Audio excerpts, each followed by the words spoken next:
that womb, that metal, that self-mould that fashioned thee, made him a man. And though thou livest and breathest, yet art thou slain in him. Thou dost consent, in some large measure, to thy father's death, in that thou seest thy wretched brother die, who was the model of thy father's life. Call it not patience, thought, it is despair. In suffering thus thy brother to be slaughtered, thou showst the naked pathway to thy life, teaching stern murder how to butcher thee. That which in mean men we entitle patience is pale, cold cowardice in noble breasts. What shall I say? To safeguard thine own life, the best way is to venge my Gloucester's death. God's is the quarrel. For God's substitute, his deputy anointed in his sight, hath caused his death.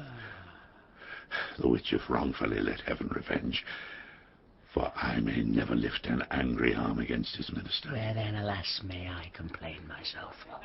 To God, the widow's champion and defence. Old John of Gaunt, time-honoured Lancaster, hast thou, according to thy oath and bond, brought hither Henry Hereford, thy bold son, here to make good the boisterous late appeal, which then our leisure would not let us hear, against the Duke of Norfolk, Thomas Mowbray? I have, my liege. Then call them to our presence. Face to face and frowning brow to brow, ourselves will hear the accuser and the accused freely speak. High-stomached are they both, and full of ire, in rage deaf as the sea, hasty as fire.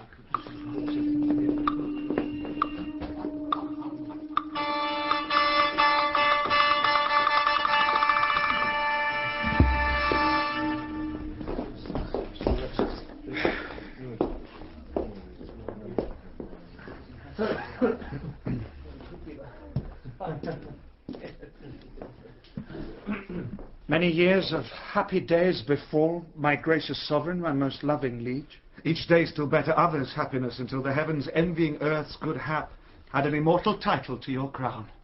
We thank you both. Yet one but flatters us, as well appeareth by the cause you come, namely to appeal each other of high treason. Cousin of Hereford, what dost thou object against the Duke of Norfolk, Thomas Mowbray? First, heaven be the record to my speech. In the devotion of a subject's love, tendering the precious safety of my prince, and free from other misbegotten hate, come I, appellant to this princely presence. Now, Thomas Mowbray, do I turn to thee, and mark my greeting well, for what I speak, my body shall make good upon this earth, or my divine soul answer it in heaven. Thou art a traitor and a miscreant, too good to be so, and too bad to live, since the more fair and crystal is the sky, the uglier seem the clouds that in it fly. Once more, the more to aggravate the note, with a foul traitor's name stuff I thy throat, and wish, so please my sovereign, ere I move, what my tongue speaks my right drawn sword may prove. Let not my cold words here accuse my zeal. 'Tis not the trial of a woman's war, the bitter clamour of two eager tongues can arbitrate this cause betwixt us twain. The blood is hot that must be cooled for this. Yet can I not of such tame patience boast as to be hushed and naught at all to say. First, the fair reverence of your highness curbs me from giving reins and spurs to my free speech, which else would post, until it had returned these terms of treason, doubled down his throat, setting aside his high blood's royalty, and let him be no kinsman to my liege. I do defy him, and I spit at him, call him a slanderous coward and a villain, which to maintain I would allow him odds, and meet him were I tied to run afoot even to the frozen ridges of the Alps, or any other ground inhabitable wherever English man durst set his foot. Meantime, let this defend my loyalty. By all my hopes, most falsely doth he lie.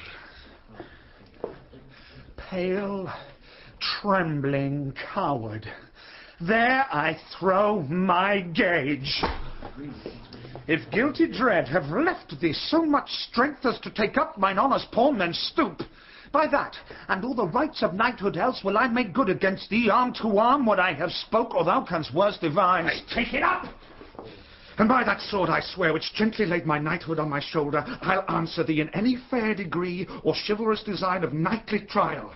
And when I mount, alive may I not light, if I be traitor or unjustly fight.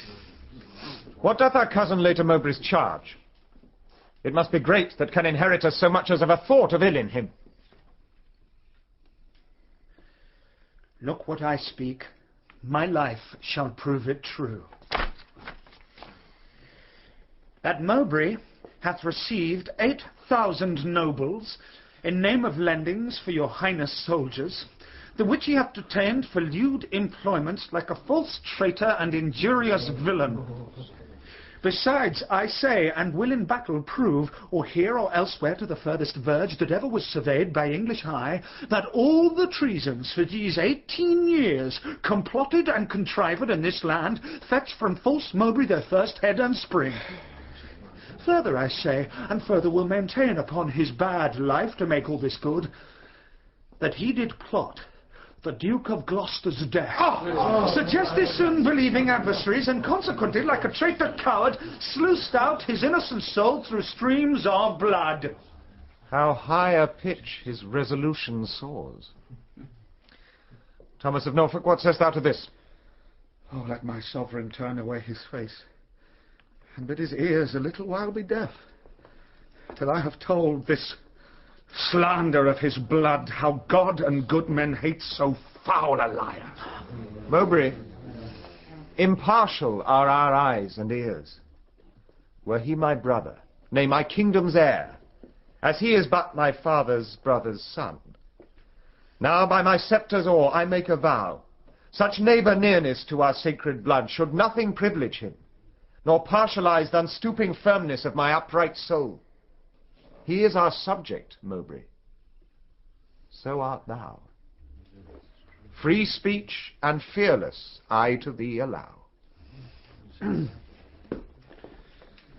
Then, Bolingbroke, as low as to thy heart through the false passage of thy throat thou liest. 3 parts of that receipt I had for Calais, dispersed I duly to his highness soldiers. The other part reserved I by consent, for that my sovereign liege was in my debt upon remainder of a dear account since last I went to France to fetch his queen. Now swallow down that lie! For Gloucester's death, I slew him not. As for the rest appealed, it issues from the rancour of a villain, a recreant, and most degenerate traitor, which in myself I boldly will defend, and interchangeably hurl down my gage upon this overweening traitor's foot, to prove myself a loyal gentleman even in the best blood chambered in his bosom. In haste whereof most heartily I pray your highness to assign our trial day. Wrath kindled, gentlemen, be ruled by me. Let's purge this choler without letting blood.